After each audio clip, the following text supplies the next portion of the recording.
Bienvenidos a esta sesión del Data Platform Virtual Summit 2022, donde hablaremos sobre Machine Learning, sobre Databricks, sobre Synapse, al final que veáis un poco cuál es el stack de herramientas que hay en Azure para la plataforma de datos, de analítica, de Big Data y de transformación de datos, ¿no? Y que veáis cómo esas herramientas se pueden combinar y cómo esas herramientas pueden convivir en un mismo proyecto. Primero de todo, presentarme. Soy Alberto Díaz, soy director de tecnología e innovación en Encamina, una consultora de aquí de España que nos dedicamos a desarrollar proyectos de tecnología en Microsoft. También soy director de la revista Compartimos, que los invito a visitar, ¿vale? Compartimos.com. También tenemos un podcast en Compartimos y hacemos diferentes actividades para la divulgación de la tecnología Microsoft. Y bueno, llevo más de 20 años en la industria y actualmente soy MVP en Azure y en Office 365 y regional director por parte de Microsoft. Al final, cuando llegamos a un proyecto de data, tenemos que tener en cuenta los diferentes roles que nos encontramos dentro de la organización, ¿no? Nos encontramos, arquitectos de datos, analistas, ingenieros de datos, desarrolladores de bases de datos, y luego, por último, empezamos a ver esos científicos de datos, ¿no? Son roles que participan de un proyecto de data y que al final ayudan a las empresas y a negocios a conseguir que seamos capaces de tener una experiencia con los datos adecuada, o seamos capaces de hacer predicciones, o que seamos capaces de analizar la información que tenemos y convertirla en valor, que es al final el objetivo, el conseguir que nuestros datos aporten valor a la compañía y que no sean solo un mero repositorio de información. Aquí participan también diferentes modelos de ciclo de vida. Podemos hablar del ciclo de vida de MLOps dentro del mundo de los datos, o dentro del mundo del Machine Learning o de la inteligencia artificial, donde empezamos a mezclar prácticas o técnicas de ingeniería de datos junto con nuevas prácticas y nuevas técnicas que hay desde el punto de vista de Data Science, ¿no? De la parte más científica. Y tenemos que ser capaces de integrar a todos esos roles que estábamos viendo antes y al mundo en sí, a todo el mundo de los datos dentro de un modelo de ciclo de vida, porque al final sabemos todos que en el desarrollo de software aporta mucho el que tengamos un modelo de despliegue, que tengamos un modelo de entornos y que tengamos un modelo de trabajo. Da igual el que sea, pero sí que tengamos definido un modelo y que a partir de ahí nos vayamos acercando hacia la automatización de los pasos que hay dentro de ese modelo. Aquí estáis viendo, por ejemplo, un modelo de DevOps para Data Science, ¿no? Donde, dentro del ciclo de vida de un proyecto normal hay una fase en la que preparamos los datos. Empezamos a preparar toda la información, bien porque lo tenemos en una base de datos relacional o porque tenemos datos no estructurados, hacemos la extracción de esos datos, los preparamos, los analizamos, a partir de ahí empezamos a construir nuestros propios experimentos, empezamos a experimentar, ¿no?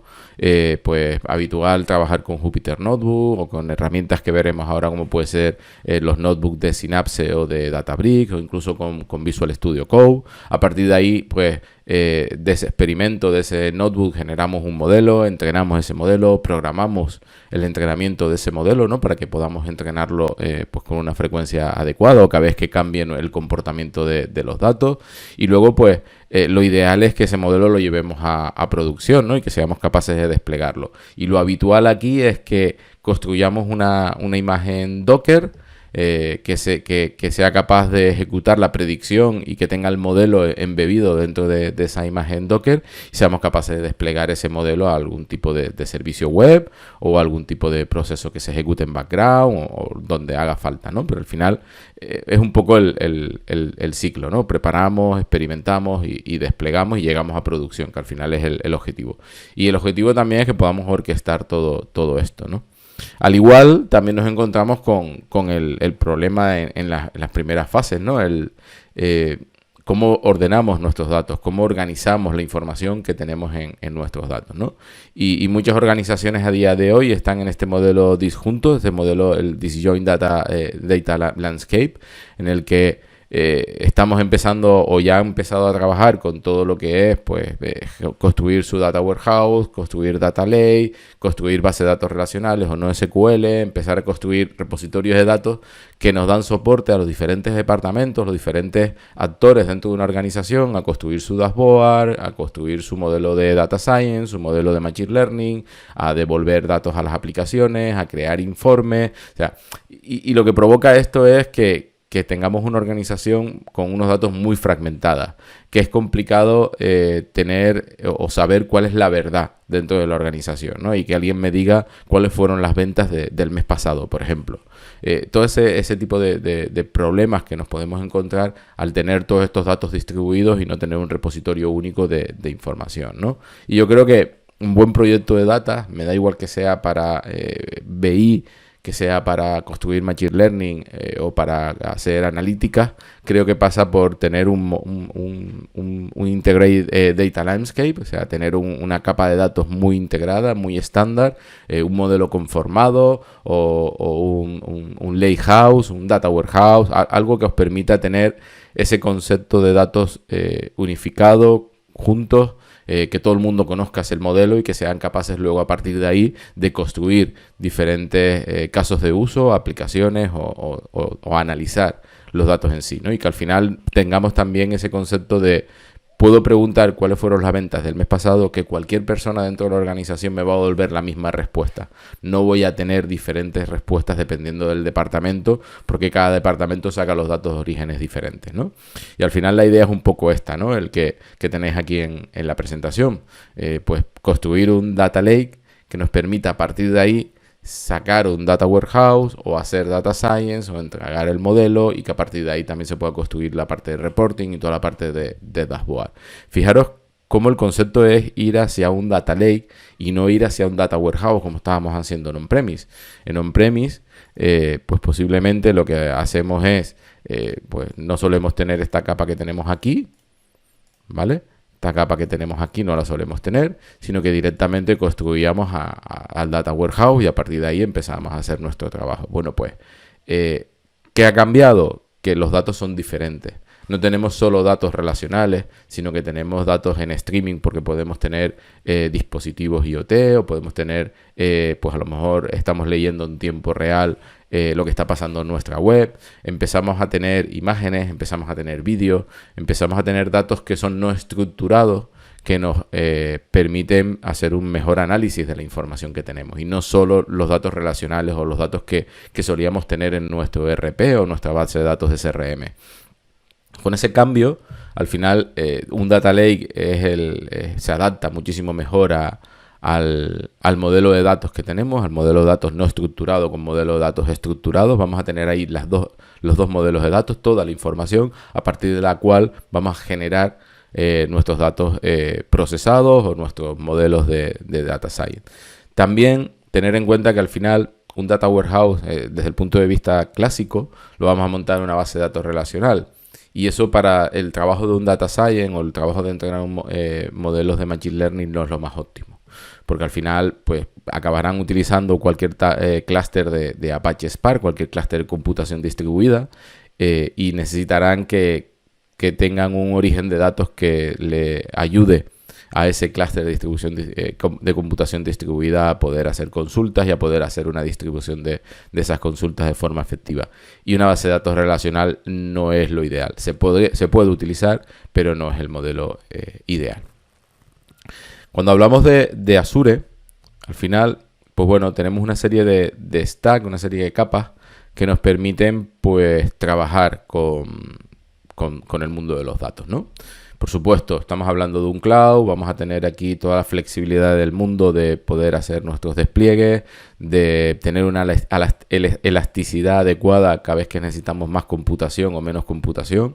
No tengo que tener un servidor de 10 o de 12 o de 20 cores esperando a que alguien lance una consulta, sino que hay fórmulas en las que ese servidor no existe y cuando se lanza una consulta aparecen las CPUs necesarias para devolver esa consulta, con lo que fijaros un poco la flexibilidad en cuanto a coste y a capacidad de inversión que no necesitamos. Podemos utilizar CPU, que es lo habitual en on-premise, pero también tenemos GPU, que al final nos permiten entrenar o ejecutar otra serie de algoritmos que tiran más de la tarjeta gráfica. Pero también tenemos FPGA, ¿vale? Que también hay algoritmos a día de hoy que tiran de ese tipo de chips y de ese tipo de procesadores que son más efectivos para ciertas tareas que a lo mejor una CPU, una GPU no son igual de efectivos, ¿no? Luego tenemos servicios, ¿no? Los servicios de Microsoft. Hemos ya nombrado Databricks, hemos nombrado Synapse. Ahí podéis ver Azure Machine Learning o las máquinas virtuales que hay en Azure. Hay diferentes servicios, como puede ser el de HPC, que nos van a dar soporte a ese trabajo, ¿no? Ya no solo el trabajo de ejecución, sino el trabajo de desarrollo, ¿vale? Que también creo que es una pieza fundamental que tengáis en cuenta. Y luego, pues, sobre cualquier tipo de framework, ¿no? La filosofía de Microsoft en los últimos años es que podáis desarrollar en el lenguaje que más os venga bien. Le da igual que sea Python de Facebook, TensorFlow de Google, Keras, Onyx, da igual el framework, ¿vale? Que podáis desarrollar con cualquier framework que podamos trabajar, mientras que lo podáis ejecutar en Azure y os sintáis cómodo y sea efectivo, ahí es un poco la idea, ¿no? Y luego aquí aparecen otra opción en Azure que son los modelos preentrenados, tenerlo en cuenta, porque muchas veces ya existe un servicio o puede existir un servicio que ya tenga la funcionalidad que os pueda valer, que os pueda servir para devolver o para aplicar a vuestro negocio, ¿no? Servicios como pueden ser los de Cognitive Services, que ya existen o que ya están entrenados para resolver ciertos problemas, o que podemos hacer un pequeño entrenamiento que permita resolver nuestro caso de negocio, ¿no? Y no tener que trabajar con a lo mejor desarrollar nosotros ese algoritmo. Os invito a que los veáis porque creo que también son los adecuados, ¿no? Y que podáis ser más efectivos entregando vuestra funcionalidad. Al final, bueno, pues con todos esos servicios, la idea es que los conozcáis, que tengáis en cuenta cada uno de estos servicios y cuándo deberíamos de utilizar o cuándo son adecuados cada uno. Y empezamos por Databricks. Databricks es un servicio de Azure que también tenéis en Amazon, que también podéis instalar en on-premise y que también podéis contratar directamente a Databricks, porque Databricks al final es una empresa que viene de un equipo que desarrolló Apache Spark, que desarrolla Databricks como herramienta de colaboración, herramienta de trabajo para Apache Spark. Entonces, para que os hagáis una idea, Microsoft y Databricks llegan a un acuerdo, igual que hay en cualquier cloud, para que al final Databricks se pueda ejecutar casi de forma nativa dentro de Azure y que podáis tener todas las capacidades empresariales que os pueda dar el cloud de Microsoft, pero utilizando una herramienta como Databricks. ¿Esto qué nos va a permitir? Bueno, pues al final vamos a tener una seguridad basada en vuestro directorio activo, ¿vale? Que está sincronizado con vuestro directorio activo de Azure, con lo que las cuentas de los usuarios que van a poder acceder a los recursos de Databricks son las cuentas de vuestros usuarios, de vuestra empresa. Integración con los servicios Azure, pues vais a necesitar integración con el Storage, con el Data Lake, con Power BI, con SQL Server, con Synapse, con todas las herramientas y servicios que hay en Azure, ¿no? Y sobre eso lo que vamos a tener es un workspace, un espacio de trabajo donde cada desarrollador, cada data science o cada ingeniero de datos va a poder desarrollar dentro de Databricks usando Databricks. Al final Databricks son estas tres piezas así muy a alto nivel, ¿vale?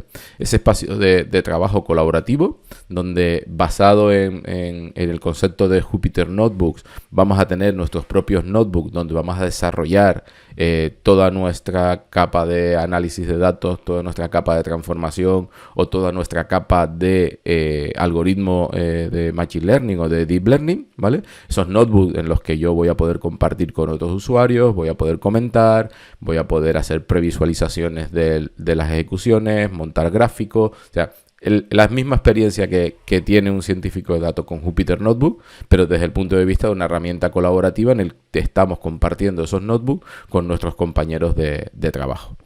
Vamos a tener una capa donde vamos a poder programar y tener nuestros pipelines de ejecución de esos notebooks o de nuestros propios librerías de Python o de SCADA o de Java que se puedan ejecutar dentro de Databricks, donde tenemos un programador de tareas, donde podemos ver cuál es la ejecución de nuestro pipeline, donde podemos ver los logs, donde pues podemos trabajar un poco con esa parte más de producción que podemos ver dentro de la ejecución de un proyecto. Y luego todo esto se basa en un runtime, en un motor que está, pues que trabaja con Spark, ¿vale? Al final, cuando yo abro un notebook y ejecuto una de las celdas que hay en un notebook para hacer una consulta, lo que hace realmente Databricks es se conecta a un clúster de Apache Spark al que yo haya seleccionado, al que tenga configurado, y lo que hace es que instancia ese clúster de Apache Spark y empieza a ejecutar ese notebook en ese clúster. El clúster ya tiene las capacidades de autoescalado, de apagarse cuando no está en uso, o sea, todo lo que esperáis de un clúster de Apache Spark, pero ejecutándose directamente desde ese notebook de Databricks.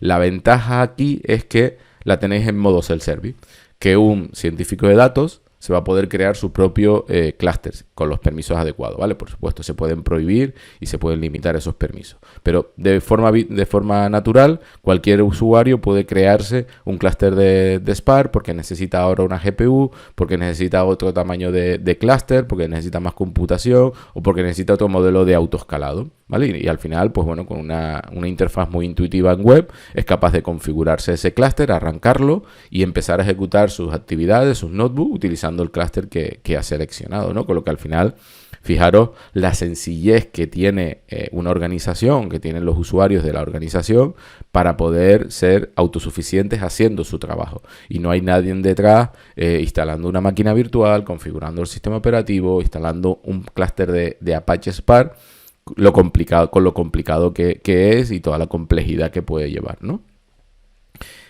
Muchas ventajas con Databricks. Nosotros en nuestros proyectos los usamos, nuestros clientes lo adoran, ¿vale? Tiene sus desventajas, tiene sus cosas malas, ¿vale? Pero bueno, yo creo que son muchas positivas para que al final un científico de datos pueda hacer su trabajo, ¿no? Y no sé si se puede estar convirtiendo en un estándar de facto, pero casi, ¿vale? Yo creo que muy pocas empresas que están haciendo Big Data no han utilizado o utilizan Databricks en sus proyectos, ¿no? Aquí estáis viendo, bueno, pues la capa que añade Microsoft, ¿no? Con Databricks, toda la integración con los servicios de Azure, ¿no?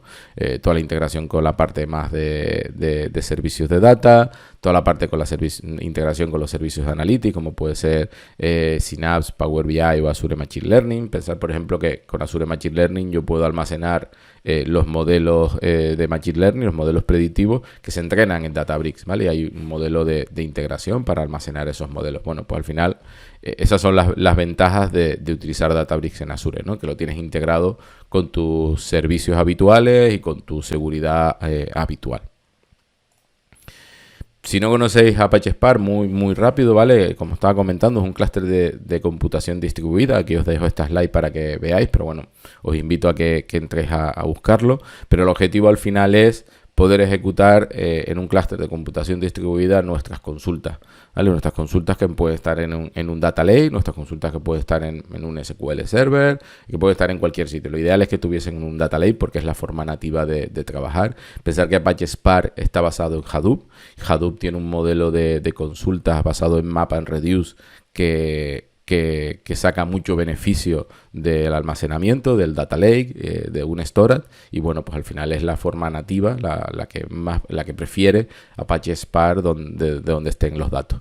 Pero tenéis Spark SQL, tenéis Machine Learning, tenéis Streaming, tenéis Grafo, o sea, tenéis diferentes modelos de poder trabajar con Spark. El más común es Spark SQL, pero tenéis otras versiones de Spark dentro de Databricks para poder hacer vuestro procesamiento de datos, si son en tiempo real o si son en procesos batch o de forma interactiva y demás, ¿no? Así que creo que que si no lo estáis utilizando ya en vuestros proyectos, creo que deberíais de plantearos el que hay que empezar a utilizarlo. Luego tenemos Synapse. Synapse es el último que ha llegado a la partida, ¿vale? Es el servicio más nuevo ahora mismo de Microsoft con respecto a la analítica de datos. Databricks lleva mucho más tiempo incluso en Azure, ya no solo en el mercado. Y Synapse al final lo que es un conjunto de herramientas, una plataforma que nos permite, pues, utilizando como base ese Data Lake que estábamos hablando antes en Databricks, ¿vale? Esa base de Data Lake, que en este caso pues está basado en Azure. Vamos a tener toda nuestra capa de administración, de seguridad basada en nuestro directorio activo, de roles de seguridad, de monitorización, un almacenamiento de metadatos, una capa de integración que está basada en Data Factory. Desde dentro de Synapse puedo desarrollar mis propios pipelines con la tecnología de Data Factory, pero también tengo dos motores de analítica. Tengo un motor de SQL y tengo un motor de Apache Spark. O sea, desde Synapse yo puedo ejecutar trabajos en un clúster de Spark o puedo ejecutar trabajos en un SQL Data Warehouse, ¿vale? Lo que antes se llamaba SQL Data Warehouse, que ahora se llama Synapse SQL.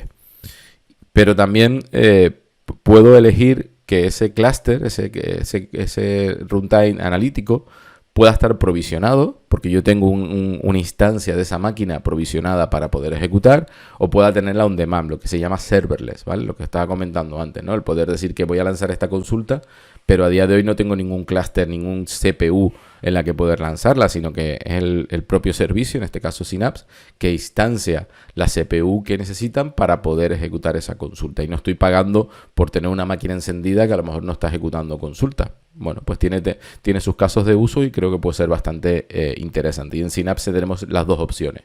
Podemos utilizar un modelo provisionado, porque tengo mi SQL Server Data Warehouse provisionado con los datos y esperando que un usuario o un proceso ejecute una consulta, pero también tenemos el modelo on demand o el modelo serverless. Y luego poder desarrollar casi en cualquier lenguaje habitual en este mundo de los datos. Poder desarrollar en SQL, no es Transact SQL, pero es muy parecido, muy similar. Poder desarrollar en Python, con la capacidad de notebook que tenemos en Synapse. Puede desarrollar en .NET con los notebooks, puede desarrollar en Java, Scala o en R, ¿vale? Y al final esto me permite el poder tener cualquier tipo de script o cualquier tipo de notebook o cualquier tipo de algoritmo en los lenguajes que estamos viendo aquí para poder desarrollar mi capa de analítica o mi capa de transformación, al igual que estábamos viendo en Databricks, ¿vale? Con lo que al final, fijaros que son dos herramientas que son muy similares y que se pisan incluso mucho en la funcionalidad. Todo eso sobre una herramienta que realmente se llama Synapse Analytics Studio, que es la interfaz web que abrimos desde el portal de Azure, que nos permite ir a cualquiera de estas partes de desarrollo, ¿no? Y poder trabajar con cualquiera de estas herramientas que estamos viendo aquí, ¿no? Si quiero trabajar con SQL, si quiero hacer toda la parte de integración y construir mi pipeline con Data Factory, todo desde Synapse Analytics Studio. Desde la parte de desarrollo, ya os estábamos comentando, ¿no? El poder desarrollar bien mis scripts de SQL o bien mis notebooks, mis Dataflow, poder desarrollar mis Power BI o mis Power Queries, todo desde la herramienta de Synapse, y esto conectado a cualquier origen de datos. No tengo por qué conectarme solo a mi Data Lake, sino que me puedo conectar a un SQL Server on-premise, a un Cosmos DB, a un Databricks. Puedo tener diferentes orígenes de datos para lanzar mis scripts SQL o para ejecutar mis notebooks, al igual que lo puedo tener en Databricks, ¿no? La capa de integración que estábamos comentando también, donde, bueno, pues aquí veis que dentro de Synapse pues tengo una interfaz basada en Azure Data Factory que me permite hacer mis pipelines de transformación, ¿no? Copiar datos, transformarlos, ejecutar otros servicios y demás. Luego la parte de SQL, lo que estábamos comentando, al final tenemos la versión dedicada o la versión serverless, el pool o el serverless, y tener en cuenta, bueno, pues que al final tienen diferentes casos de uso y que, bueno, pues no todos sirven para todos. Si bien, fijaros que a nivel de son bastante similares, pues soportan TransSQL, es un motor de analítica distribuida, sirve o nos permite montar ese Virtual Data Warehouse, ¿no? Lo que pone aquí el Logical Data Warehouse Capability, ese Virtual Data Warehouse que puede estar basado bien en bases de datos o en tablas relacionales, en tablas de SQL, o puede estar basado en la información que tengo en el Data Lake, ¿vale? Puedo montar tablas virtuales basadas en la información que tengo en el Data Lake, que luego me permitan hacer consultas SQL contra esos datos, ¿vale? La diferencia realmente es que en la parte del pool yo tengo una capacidad provisionada, yo tengo una CPU provisionada, ¿vale? Y Microsoft factura o me va a cobrar en función de esa CPU, y en el serverless pues al final es un modelo de capacidad más dinámico, ¿no? Yo a la hora de hacerle una consulta va a instanciar los recursos necesarios para poder ejecutar esa consulta y me va a facturar por el tiempo y por los datos que voy a procesar, con lo que es un modelo totalmente diferente, que posiblemente en todos los casos no sea viable el serverless, porque a lo mejor si tenéis una cantidad de información muy grande, pues a lo mejor es más eficiente tenerlo provisionado, a lo mejor no. El modelo serverless puede ser más eficiente para hacer consultas contra datos que sean más simples, que no tengan tanta información, a veces sí, pero bueno, al final tenéis que ver un poco cómo balancear cuando vais a utilizar uno y cuando vais a utilizar otro, y empezar a trabajar con ellos, ¿no? Yo os recomiendo que la parte de pool es cuando realmente vayáis a montar un data warehouse, cuando tengáis ese modelo de datos que queráis entregar a vuestros usuarios en formato relacional, y la capa más serverless para explorar los datos que tenéis en el data lake o que tenéis en cualquier origen de datos, y para poder hacer consultas contra esa información y hacer análisis y transformaciones, porque os permite hacer transformaciones directamente ejecutando consultas SQL en el serverless. Entonces, bueno, ahí teniendo un poco esas limitaciones entre uno y otro, tener en cuenta cuándo más efectivo uno y cuándo más efectivo otro. Y luego, por último, Apache Spark, y es prácticamente la misma versión de Spark o muy similar a la que tiene Databricks, en la que, bueno, tenéis soporte para la parte fundacional de Delta Lake, igual que Databricks. Aquí pone la 06, posiblemente la slide no esté actualizada la última versión, posiblemente sea una versión más superior. Soporte a Python, soporte a toda la parte de seguridad, metadatos, y bueno, al final tenéis un clúster de Spark que es capaz de autoescalar y poder ejecutar ahí nuestros jobs, nuestros trabajos, o poder ejecutar ahí nuestros notebooks, e incluso para poder hacer la exploración, ¿no? Fijaros la capacidad que tiene Synapse, que desde una misma herramienta puedo ejecutar un notebook para hacer una exploración de la información que tengo en el Data Lake, y a la vez puedo utilizar el serverless SQL para hacer lo mismo, escribiendo en SQL en vez de en Python, ¿vale? Con lo que, bueno, plantearos también el destino de cada una de esas herramientas para los usuarios. Luego tenemos otra herramienta también que se llama Azure Machine Learning, ¿vale? Y Machine Learning realmente es un conjunto de servicios que tenemos en Azure que nos permiten trabajar con nuestros modelos, nos permiten ejecutar pipeline con tareas y con trabajo, y nos permiten, pues eso, trabajar con diferentes aspectos desde el punto de vista de un proyecto de Machine Learning, ¿no? Aquí tenéis un poco el overview de todo el servicio, ¿vale? En el que, bueno, tenéis toda la parte de seguridad, ¿vale? Al final, pues bueno, al final dentro de Microsoft y Azure sabéis que esto es algo que no suelen olvidarse, ¿no? El poder tener roles y usuarios basados en nuestro directorio activo. Tenéis una capacidad de computación, ¿vale? Y podéis arrancar una máquina virtual y ejecutar dentro de esa máquina virtual. Podéis arrancar un clúster de computación y poder ejecutar en ese clúster. Podéis conectaros a Databricks y ejecutar dentro de Databricks. Podéis ejecutar en un HD Insight. Tenéis diferentes modelos de computación dentro de Machine Learning. Luego podemos crear los experimentos y los pipelines, ¿vale? Para poder entrenar algoritmos o para poder ejecutar algoritmos de entrenamiento de modelos, registrar datasets, registrar nuestros modelos, y luego toda la parte de despliegue, ¿no? Desde el propio servicio se puede automatizar o orquestar todo lo que es el despliegue. Nosotros, sinceramente, en los proyectos solemos utilizar toda la parte de computación, porque puede venir bien el tener un clúster para para poder ejecutar entrenamientos, la parte de pipeline y la parte de registrar modelos, que es la más que utilizamos, ¿no? El poder tener un repositorio de modelos predictivos, de modelos de Machine Learning, que nos permita incluso tener versionado y poder desde nuestra aplicación obtener ese modelo y ejecutarlo, ¿no? Y poder controlar todo el ciclo de vida de los modelos.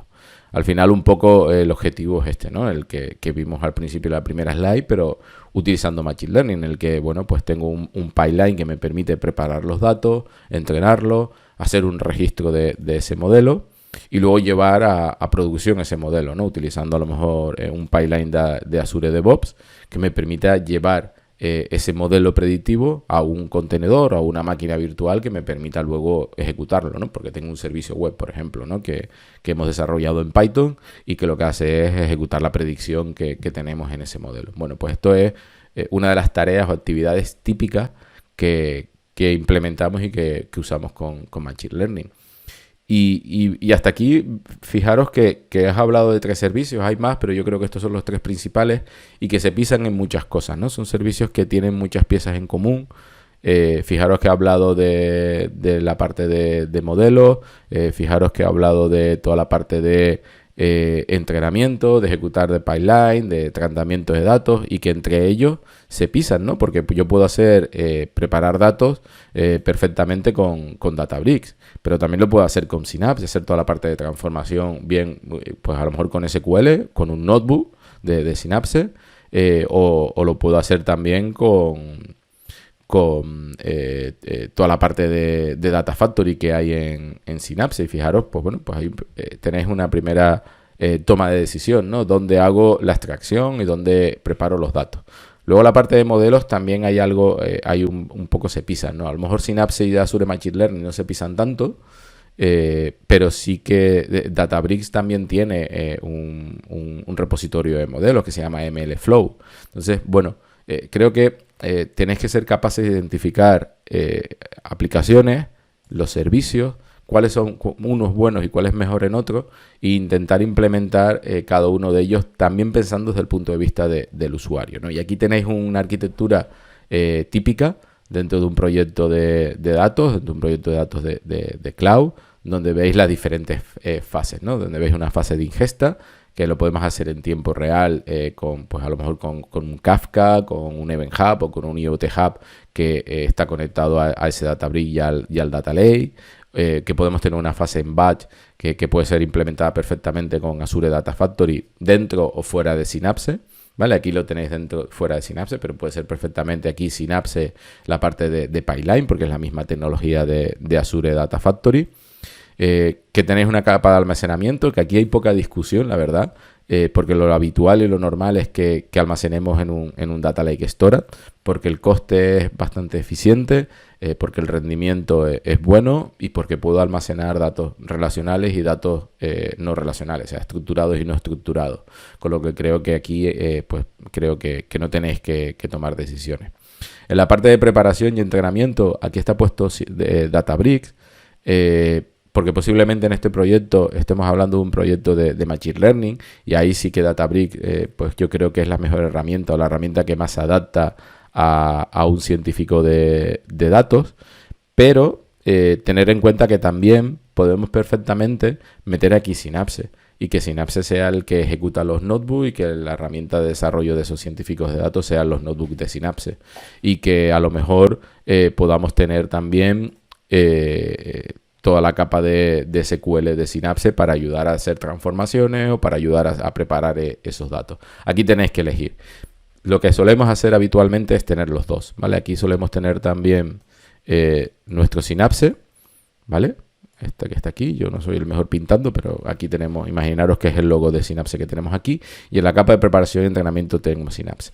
La ventaja es, bueno, pues que al final tenemos los datos en un mismo repositorio, que es un Data Lake, que podemos tenerlo en Delta, ¿vale? Que es ese formato que Databricks ha desarrollado para darle capacidades que no tiene un Data Lake por defecto, como puede ser capacidades de versionado, capacidades de poder hacer un histórico de los datos. Bueno, tenéis diferentes capacidades que Delta Lake nos da o nos aplica a ese Data Lake y que pueden ser accedidos o se pueden ser consultados bien desde Databricks o bien desde Synapse. ¿Y por qué los dos? Bueno, porque posiblemente un ingeniero de datos se sienta más cómodo trabajando con Synapse, con la parte de Pipeline, con la parte de SQL, porque es muy nativo a ellos, es muy nativo a los ingenieros de datos habituales de hoy. No es común que un ingeniero de datos a día de hoy desarrolle en Python, aunque cada vez se ve más, pero no es muy común, con lo que Synapse es una herramienta muy cómoda para ellos, muy sencilla de usar. Y Databricks para que los científicos de datos puedan desarrollar. Y me diréis, ¿por qué Databricks si Synapse también tiene notebook? Bueno, a día de hoy creo que los notebooks de Synapse no están tan maduros como pueden ser los de Databricks. Databricks tiene funcionalidades más maduras, más eficientes en la capa de Workspace, de la capa de Notebook, de las que tiene Synapse. Entonces, creo que a día de hoy tenéis que tener los dos. Ojalá en algún momento podamos decir que Synapse, que los notebooks tienen la misma capacidad que tienen Databricks, pero bueno, tampoco pasa nada, porque al final, bueno, pues tenéis dos espacios de trabajo, uno para un ingeniero de datos, otro para el científico de datos, y ahí tienen que ser capaces de convivir y de trabajar sin ningún problema. Y en la parte de modelos, donde almaceno el modelo, donde versiono el modelo, donde gestiono el ciclo de vida del modelo, pues bueno, podemos combinar los dos, ¿vale? Podemos tener Azure Machine Learning y MLflow, porque Databricks lo que va a hacer es generar su modelo dentro de MLflow, dentro de Databricks, y luego para compartirlo con el mundo sí que os recomiendo utilizar Azure Machine Learning, ¿vale?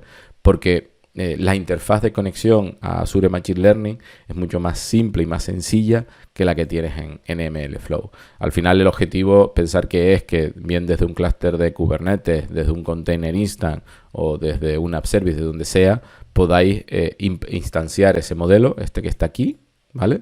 Y que podéis ejecutarlo. Y creo que a día de hoy Azure Machine Learning es más integrable, es más interoperable que lo que tenemos dentro de MLflow, ¿vale? Con lo que explorar los dos, pero os recomiendo que acabéis en Machine Learning y que a partir de ahí podáis, pues bien, servir el modelo y ejecutarlo en una instancia de un contenedor, o bien porque enviamos datos a una base de datos operacional, o porque montamos un data warehouse, ¿vale? Y aquí fijaros que la selección es Synapse Data Warehouse, que podáis desde ahí hacer las consultas. Fijaros que uno de los objetivos finales al final es entregar datos o análisis a los usuarios, ¿no? Y eso lo podemos hacer bien consultando desde Synapse Data Warehouse, lo podemos hacer consultando al Data Lake, porque Power BI puede consultar directamente al Data Lake. Si tenemos aquí un buen modelo, Power BI puede ser una buena opción de tirar directamente del Data Lake, y hay casos de uso en los que no necesitamos un Data Warehouse, o incluso Power BI puede hacer consultas directamente contra Databricks, ¿no? Con lo que, bueno, tenéis ahí otra flexibilidad de dónde están los datos y dónde el usuario puede ir a consultarlos a ellos, ¿vale? Y todo esto tiene sentido si vuestra arquitectura está basada en un Data Lake, si vuestra arquitectura tiene un modelo de datos estándar, un modelo de datos normalizado, y habéis realizado un proceso de trabajar correctamente en generar ese data lake que luego os permita poder trabajar independientemente de la herramienta que queráis. Como si queréis meter Snowflake, si este data lake está bien montado, si aquí tenéis vuestro gold, vuestro silver, vuestro bronce, todas las capas adecuadas, el modelo está claro, tenéis una herramienta como puede ser Azure Purview que os permita documentar el modelo, os permite añadir esa capa de gobierno para que el usuario pueda descubrir la información que tenéis en el Data Lake. Si eso está así, si eso es bueno, si esa capa, esa fundación de Data Lake es buena, os va a permitir poder consultarla desde cualquier herramienta y que los informes salgan de cualquier herramienta, o que el análisis salga de cualquier herramienta, o que el Machine Learning, la inteligencia artificial pueda salir de cualquier herramienta. La base realmente es hacer un buen trabajo en el Data Lake y montar aquí un Lakehouse, ¿vale? Lo que se conoce a día de hoy por un Lakehouse, ¿vale? Un mix entre un Data Lake y un Data Warehouse, ¿vale? Que os permita tener ahí vuestro modelo, vuestros datos, que al final nos permitan consultar la información de una forma efectiva, ¿vale?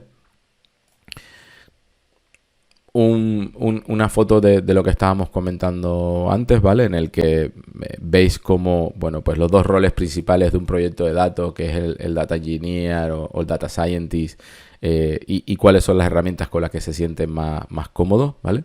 Pues bueno, al final, como estábamos hablando, ¿no? El ingeniero de datos se siente cómodo trabajando con los pipelines de Data Factory, con el SQL de Synapse, con Power BI, con el Data Lake. Son herramientas que son comunes y que son muy habituales dentro de un proyecto.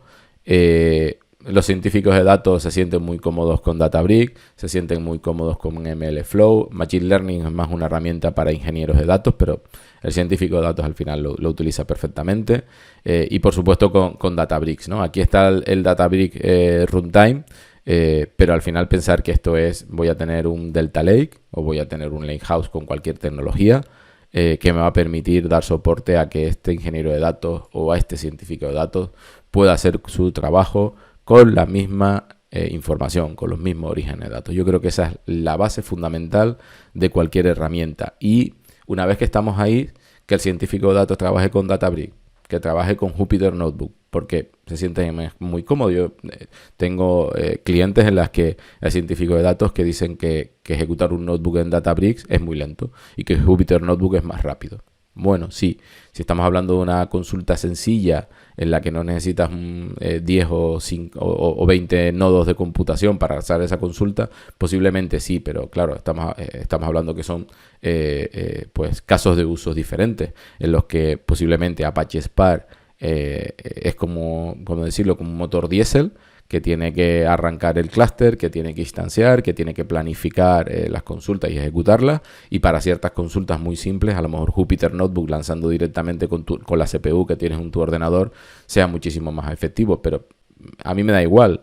Me da igual la herramienta con la que trabajes, mientras que el Data Lake sea el mismo para todos, te estés conectando a la capa Silver o a la capa Gold. En la Silver vamos a tener todo lo que son entidades ya tratadas y transformadas, y en la Gold vamos a tener ya directamente toda la información analítica, toda la información transformada que puedes entregar al usuario. Bueno, pues trabajando con esas capas y con los mismos orígenes de datos, da igual la herramienta que utilices. Yo os recomiendo utilizar Databricks para los científicos de datos. Van a ganar en salud, en modelo de trabajo, y la organización va a ganar en seguridad. Y que el ingeniero de datos trabaje con Synapse, trabaje con Databricks, ¿vale? Y que vaya, pues bueno, haciendo su trabajo en cualquiera de las dos herramientas cuando realmente corresponda, ¿no? Y que al final tengamos proyectos como este, ¿no? En el que los dos trabajan en conjunto. Bien porque utilizamos en la capa de preparación y entrenamiento Databricks, bien porque luego entregamos los datos utilizando Synapse, o porque utilizamos en la capa de entrenamiento Synapse o la capa de exploración o la capa de ingesta. Bueno, pues al final el objetivo creo que entendáis bien cada una de las herramientas y que seáis realmente efectivos a la hora de utilizarlas, ¿no? Y que cada una pues podáis pues ponerla en el sitio adecuado, ¿no? Yo creo que es lo más eficaz en este tipo de proyectos, ¿no? Y que al final, pues bueno, que seáis capaces de montar vuestro Modern Data Warehouse utilizando Delta Lake, que yo, bueno, pues os recomiendo utilizar Delta Lake, aunque no es absolutamente necesario, pero fijaros, por ejemplo, capacidades que os añade Delta Lake a un Data Lake Storage, transaccionalidad, ¿vale? Que no tenemos en un Data Lake, versionado con el Transaction Log, eficiencia a la hora de ser merge, delete y update, poder hacer upserts, ¿vale? El time travel, ¿vale? Que tenéis ahí históricos para poder volver hacia atrás con los datos. O sea, tenéis muchas ventajas a la hora de añadir esa capa de Delta Lake a vuestro Data Lake, pero bueno, al final es construir ese Modern Data Warehouse, esa capa de datos que os permita luego poder desarrollar la inteligencia artificial o desarrollar la capa de análisis que vuestra compañía necesite, ¿no? Y termino con el ejemplo que veíamos al principio, ¿no? De end-to-end de arquitectura, ¿no? Donde veis un poco, pues, piezas comunes, piezas que estamos utilizando en el día a día de nuestros proyectos, que algunas son intercambiables, que Databricks puede ser Synapse por completo y no utilizar Databricks, que a día de hoy yo creo que lo ideal es utilizar las dos, sobre todo si tenéis el rol o el perfil de científico de datos, y que al final, bueno, pues con todo este conjunto de herramientas creo que vais a ser capaces de poder implementar y poder trabajar en vuestros proyectos de la mejor forma, ¿no? Y que cada rol dentro del proyecto tenga la herramienta adecuada, ¿no? Si estamos hablando de toda la fase de ingesta, Data Factory o Synapse en la parte de pipeline, que es lo mismo, creo que es la herramienta más adecuada. Si estamos hablando de almacenamiento, pues tenemos Data Lake basado en Delta o no. Y luego la parte de preparación, de transformación, de análisis, toda la parte de entrenamiento, pues ahí, pues bueno, tenemos que empezar a elegir entre Databricks, Synapse, Azure Machine Learning Flow, pero bueno, yo creo que espero que por lo menos después de esta sesión os haya quedado un poquito más claro. Y bueno, y si no, me tenéis en el Q&A, ¿vale? Estamos aquí en el Q&A. Cualquier duda, pregunta, por favor, bueno, pues lanzarla. Y si no, en mis redes sociales, ¿vale? Tenéis aquí mi handle de Twitter, @diascan, y si no, por buscarme en LinkedIn. Cualquier duda, cualquier pregunta, cualquier tema en el que os pueda ayudar, por favor, hacerme un ping e intentaré contestaros lo más rápido posible. Os contestaré más rápido que por correo electrónico. Si queréis mandarme un correo electrónico, intentarlo, pero bueno, el correo electrónico a día de hoy entra mucho spam y tengo muchos correos electrónicos de trabajo, y la verdad que soy más ágil contestando a Twitter, así que si queréis cualquier cosa o abrir un hilo de conversación en Twitter sobre lo que os he contado en esta sesión, encantado de poder ayudaros y de participar, ¿eh? Y bueno, y con esto he finalizado. Muchísimas gracias por asistir a esta sesión del Data Platform Virtual Summit. Recordar que tenéis premios, tenéis formas de recibir premios, bien porque os hacéis un selfie, porque dais feedback o porque visitáis la zona de sponsor y de exhibición que hay en la parte virtual en la web. Y por supuesto seguir a The Data Kids, que creo que están haciendo un trabajo enorme de organizar este summit de datos en diferentes idiomas, en diferentes zonas horarias, y bueno, y con la ayuda por supuesto de Microsoft y de otros partners. Así que listo, muchísimas gracias a todos y bueno, os espero en las redes sociales, en los eventos presenciales, y cualquier cosa que os pueda ayudar, por favor, mandarme un mensaje.